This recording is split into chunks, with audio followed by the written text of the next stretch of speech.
Duty के सारे कार्य कर रहे हैं और अभी और यहाँ पे इंटरव्यू तो कुछ भी नहीं कर रहे, ना ड्यूटी आए अभी तक, बाहर भी नहीं अभी तक।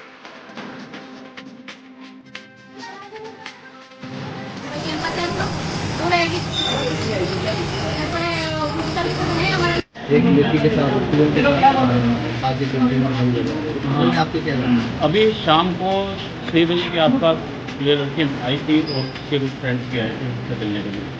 तो लड़की थोड़ा सा घबराई हुई थी, तो हमने इसमें बताया कि उसके साथ में टीचर ने जो बात किया है, तो हमने कंसर्न टीचर को उनके एचओडी को तुरंत बुलाया और इमीडिएटली इसके बारे में पहले फैक्ट फाइंडिंग नहीं की। तो उससे पहले जो दोनों फैकल्टी साहब आए, प्रोफेसर साहब शहर से, जैसे ही वो ऑफिस पहुँचे बच्ची की तबीयत थोड़ा ख़राब हो गई। तो क्योंकि अभी तो सबसे बड़ी प्रायोरिटी थी कि बच्ची की हेल्थ का ध्यान रखना, उससे कहीं पता चला उसके बच्चे की सुबह से एग्ज़ाम था, उसने कुछ खाया भी नहीं था, तो उसका तबीयत पहले अपने हेल्थ सेंटर में चेकअप कराया, उसके बाद में हम उसको यहाँ लेकर के आए हैं। और वाइस चांसलर साहब ने इस बात एश्योर किया है कि एज़ पर रूल जो भी कुछ भी गलत हुआ होगा तो उसके बारे में स्ट्रिक्ट एक्शन लिया जाएगा और किसी भी कल्प्रिट को बख्शा नहीं जाएगा। And this sir has personally taken interest in this matter and he will personally see to it that nothing wrong can happen in any of our students. We are committed, we are guardian of each and every student of the जो professor है उसके साथ आपसे बात नहीं हुआ क्या? अभी उनसे बात नहीं हो पाया क्योंकि उससे पहले भी वो आते ही बच्ची की थोड़ा तबीयत खराब हो गई। तो सबसे ज़्यादा जरूरी था कि बच्ची के हेल्थ के बारे में हम ध्यान रखें, तो हम इमीडिएटली हॉस्पिटल लेकर के आए, हम खुद आए, मैडम उनके एचओडी मैम हैं, खुद आए हैं, सारे ऑफिसर्स यूनिवर्सिटी के डीन स्टूडेंट वेलफेयर हमारे।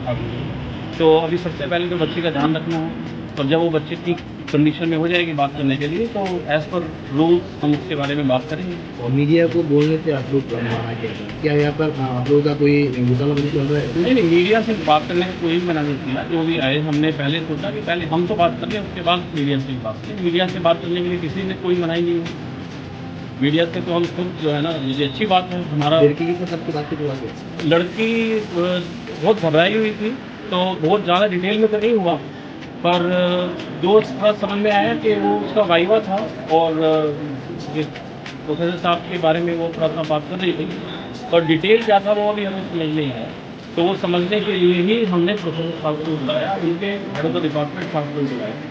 ये आमने सामने बात को पता चले सच क्या है। जब तक हमें सच नहीं पता होगा तो हम कोई भी बात नहीं करते। कितनी देर बातचीत तो आपने लड़की के साथ तो 5 मिनट के आसपास बात हुई होती। ऐसे ही लगा कि हाँ कुछ बात है, हमने इमीडिएटली प्रोफेसर साहब को बुलाया।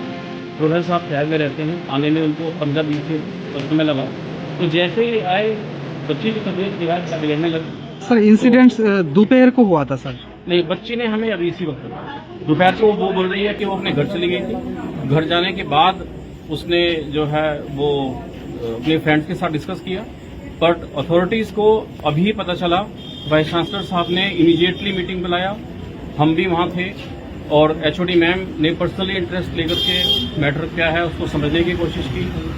और वो एक बहुत बड़ी फेमिनिस्ट है, बहुत वुमेन राइट्स के लिए लड़ती हैं। तो कोई भी ऐसा कुछ गलत ना हो, मैम हमारे साथ हैं और मैम पर्सनली देख रही हैं कि कुछ भी गलत हुआ होगा तो मैं आपके माध्यम से एश्योर करना चाहता हूं कि कुछ भी छिपाया नहीं जाएगा। और वाइस चांसलर साहब ने कमिटमेंट दिया है कि किसी की भी गलती होगी उसको पनिशमेंट दिया जाएगा, और जो भी एज पर रूल प्रोसीजर होगा वो तो फॉलो करना ही पड़ता है, क्योंकि ये आईसीसी का केस होता है। कोई भी बात हो तो आईसीसी में जाएगी और हम इमीडिएटली इसके ऊपर एक्शन लेंगे। बट अभी कम से कम हमें बच्ची से पता तो चले हुआ क्या है। अभी तो वो समझाने के जैसे बात करते हैं वो घबराने लगती है, तो पहले समझना पड़ेगा कि उसके साथ अभी क्या हुआ है। तो जैसे ही पता चलेगा हम डेफिनेटली उसके ऊपर एक्शन लेंगे।